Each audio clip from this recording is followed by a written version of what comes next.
Welcome to Blizzard Fire. We hope this video helps fire up your solution. You start by ensuring your device is unlocked and the fingerprint sensor is operational.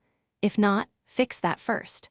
Open the chat app and go directly to its security or lock settings. Once there, locate fingerprint or biometric lock options. Do not navigate away.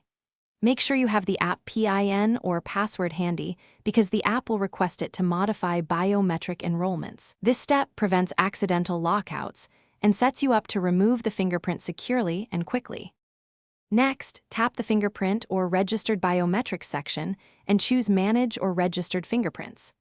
Authenticate with your PIN or with a biometric confirmation when the app asks. This verifies you are authorized. Once authenticated, identify the specific fingerprint entry linked to chat lock and select Delete or Remove. Alternatively, toggle the biometric lock off to disable all fingerprint unlocks. Keep steady. Some apps require confirmation dialogues.